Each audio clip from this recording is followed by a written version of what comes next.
네, 최근에 해양수산부가 세월호에서 발견된 유골을 발견하고도 뒤늦게 공개해서 구설수에 올랐습니다. 이로 인해서 세월호 현장 수습본부단의 간부 2명을 보직 해임하는 등 강도 높은 조사가 이어지고 있는데요. 김영춘 장관도 이번 일로 퇴진 압박에 시달리고 있습니다. 세종시에 있는 아주경제의 백운득 기자에게 자세한 이야기 들어보겠습니다. 네, 백 기자. 네, 안녕하세요. 네, 현재 진행 상황 어떻게 돼가고 있습니까? 해양수산부가 지난 17일 세월호 선체에서 발견된 유골을 유가족과 장관에게 제때 보고하지 않아 논란이 커지고 있습니다. 예. 일각에서는 악의적 은폐냐, 선의의 지연 보고냐를 놓고 진실 공방도 가열되고 있는데요. 이번 사건이 또다시 해수부의 발목을 붙잡을 가능성이 커지는 상황입니다.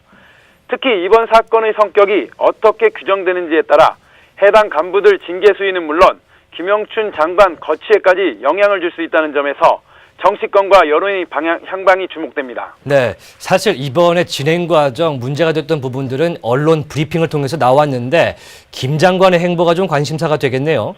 그렇습니다. 예. 사건이 터진 직후부터 김 장관은 각종 장관급 회의와 공식석상에서 거듭 사과하며 고개를 숙이고 있습니다. 현재 분위기로 봐서는 사건의 마무리와는 별도로 김 장관 책임론에 대한 불씨는 당분간 꺼지지 않을 전망입니다. 더구나 김 장관이 21일 오후 이철조 현장수습본부단장에게 유골 발견 사실을 이미 보고받았다고 알려졌는데요. 사안의 중대성을 감안할 때 20일 오후 5시 보고를 받고 즉각 적긴 조치를 지시했지만 지시가 제대로 이행되는지 꼼꼼히 챙기지 못한 책임이 크다는 지적이 나오고 있습니다. 예, 사실 그런데 입장 표명, 유가족들의 입장 표명 같은 처음 언론에 보도된 시점인 20일보다 현재는 좀 사퇴 압박이 좀 누그러진 것 같습니다. 결정적인 이유가 있을까요? 일단 이번 사건에서 가장 중요한 주체가 세월호 유가족들인데요. 이들이 유골 발견 사실을 해수부가 늦게 통보한 데 대해 이해할 수 있다는 입장을 밝히면서 사태는 일단 과열 분위기가 진정됐습니다. 24일 열린 국회 농림축산식품해양수산위원회 현안보고에서도 유가족들의 입장 표명은 사퇴 압박이 거세지던 김 장관의 숨통을 트여줬습니다. 예. 상임위 내에서도 현장 간부들이 오판으로 이를 키웠지만 선의로 이해할 수 있다는 측면이 분위기가 형성되고 있습니다. 그렇군요.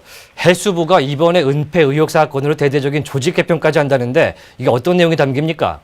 이번 사건은 보고 지연과 공무원의 자의적 판단에 초점이 맞춰져 있는데요.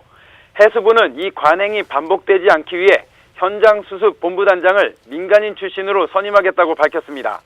또 현재 세월호 수습 전반을 책임지던 수습본부 업무를 앞으로 선체조사위원회와 곧 출범 예정인 2기 특별조사위원회에 넘기고 수습본부는 지원부서로 전환할 방침입니다. 예.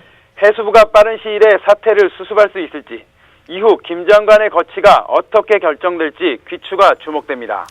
예, 사실 은폐 의혹이 있었던 세월호 발견 유골은 지난 여름에 발견된 고 이영숙 씨로 어제 오후에 확인이 됐습니다. 지금까지 아주경제 백운득 기자였습니다.